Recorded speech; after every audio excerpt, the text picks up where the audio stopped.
wagombea wengine wote kwa sababu mbalimbali wameinguliwa. Wagombea 24 wa ACT Wazalendo waliinguliwa na wasimamizi wa uchaguzi, yani hawakuteuliwa kabisa. Baada ya kuwa wamepeleka fomu, zililetwa sababu mbalimbali na wakawa hawakuteuliwa kuwa wagombea. Wale waliofanikiwa kuteuliwa 24 waliwekewa mapingamizi,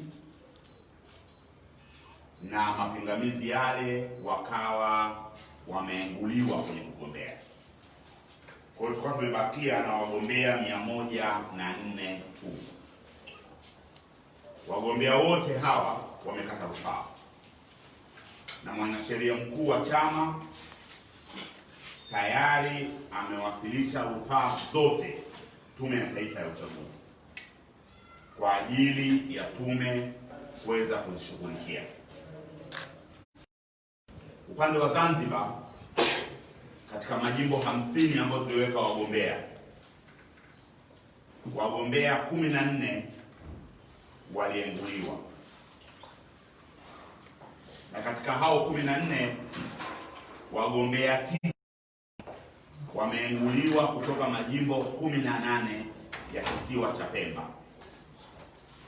Mnafahamu Pemba kuna majimbo 18. Majimbo 9 wagombea wa ACT Wazalendo wameenguliwa mpaka sasa tunapozungumza. Ina maana ni nusu ya majimbo yote ya uchaguzi katika kisiwa cha Pemba, wagombea wetu wameenguliwa. Wagombea 5 wameenguliwa upande wa Unguja kati ya majimbo 32 yaliyopo Unguja. Kwa ujumla, upande wa bara wagombea wa ACT Wazalendo walienguliwa ni 48, na upande wa Zanzibar wagombea wa ACT Wazalendo walienguliwa ni 14. Kwa unaweza ukaona kwamba jumla ya wagombea 62 wa ACT Wazalendo wameenguliwa kutoka kwenye uchaguzi. Kwa sababu zipi ambazo ziliwaingua? Uchambuzi ambao ofisi ya mwanasheria mkuu wa chama umefanya umeonyesha sababu nyingi sana. Mimi nitataja tu baadhi ya sababu. Kuna sababu kama 15 ambazo hizo ni baadhi tu ambazo zilisababisha wagombea wetu waenguliwe. Moja, kwa upande wa Zanzibar, wasimamizi wa uchaguzi waligushi wagombea wao. Ilisemekana wamewawekea mapingamizi wagombea wetu, kwamba si kweli, sababu vyama vyenyewe vilikanusha kwamba havikuweka mapingamizi kwa wagombea wa ACT Wazalendo. Vile vile kule Zanzibar kuna utaratibu kwamba kabla hujagombea kwenye nafasi ya siasa inabidi uandike barua kwa mwajiri. Sasa tumeambiwa kwamba baadhi ya wagombea wetu wameinguliwa kwa sababu hawakupata ruhusa kutoka kwa mwajiri, ingawa sisi tuna ushahidi wa barua ambazo wagombea wameandika na wamepewa ruhusa kwa ajili ya kwenda kugombea. Tatu, wasimamizi wa uchaguzi kukataa kupokea picha za wagombea, halafu kisha kusema kwamba mmeinguliwa kwa sababu hamkuwasilisha picha. Na mfano mzuri wa hili ni jimbo la Tanga mjini, ambapo mgombea wetu ameenda kuwasilisha fomu za uchaguzi, akiwa uchaguzi akakataa kuzipokea picha, licha ya kuingilia, kuongea na mkurugenzi wa uchaguzi, kuongea na mwenyekiti wa Tume ya Taifa ya Uchaguzi. Bado msimamizi wa uchaguzi wa jimbo la Tanga mjini akagoma kabisa kupokea picha za mgombea, na ilipofika saa 10 akatangaza kwamba mgombea wetu hakuteuliwa kwa sababu hakuwasilisha picha. 4, wasimamizi wa uchaguzi kukataa kutoa au kupokea fomu za rufaa. Utaratibu ni kwamba ukienguliwa unakata rufaa.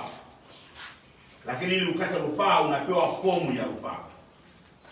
Wasimamizi wa uchaguzi wa baadhi ya majimbo, na mfano dhahiri tulionao hapa ni jimbo la Namtumbo kwa mfano, katika mkoa wa Ruvuma wa kiserikali, mkoa wa Selous wa kichama.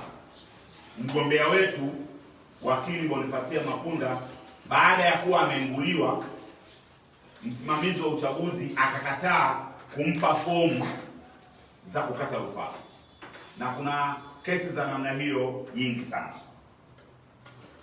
Wasimamizi wa uchaguzi kutotoa sababu kwa maandishi, sababu za kutowateua wagombea. Yaani msimamizi kwenye fomu ile anaandika tu kwamba haukuteuliwa. Sababu za kutoteuliwa hazielezi, na sheria inataka lazima ueleze sababu za kutoteuliwa. 6.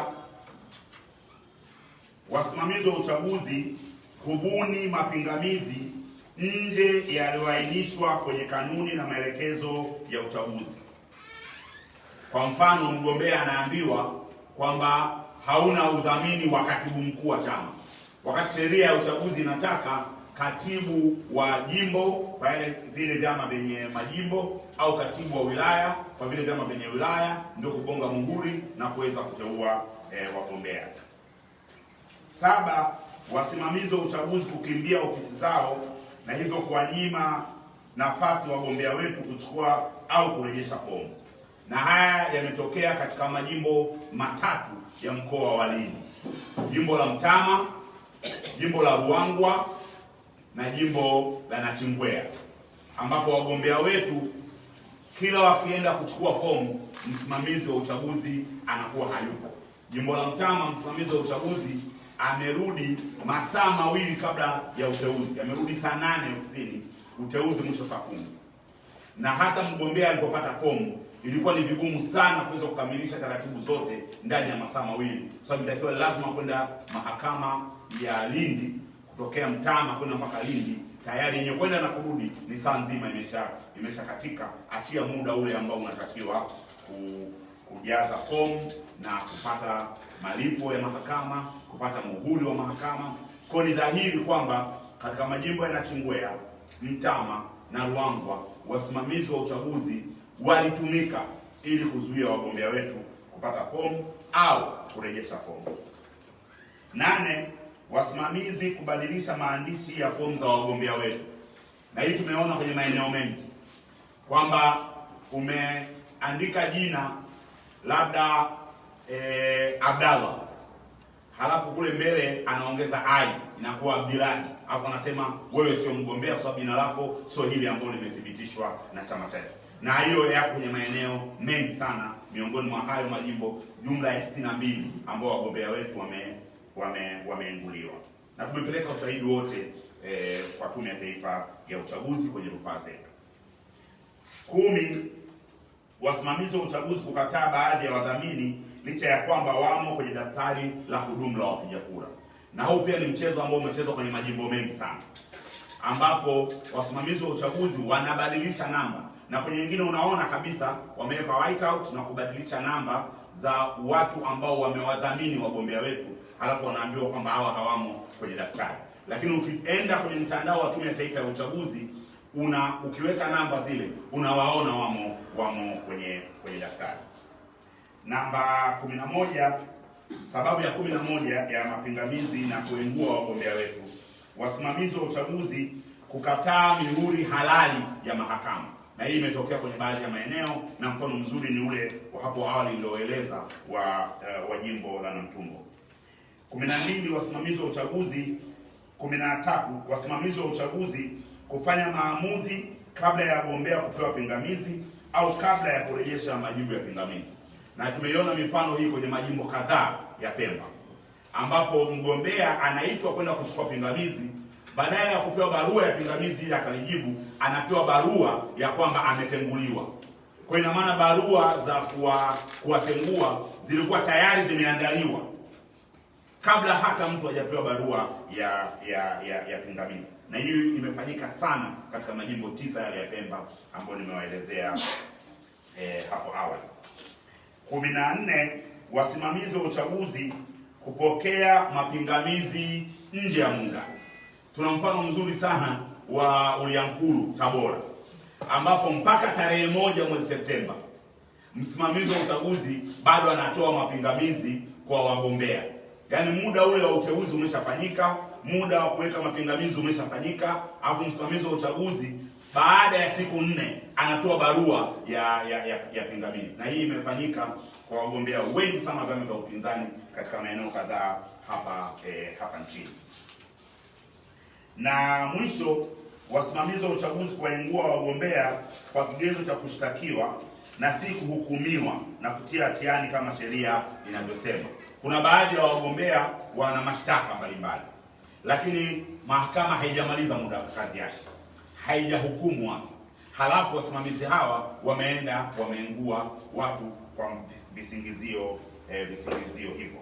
Na baadhi ya majimbo, kwa mfano Pangani, msimamizi wa uchaguzi kamwengua mgombea wetu kwa sababu eti si raia, lakini hakuna kesi yoyote mahakamani ambayo imedeclare kwamba mgombea wetu si raia, na wala idara ya uhamiaji haijawahi kumshtaki mgombea wetu kwa vyovyote vile kwamba si raia.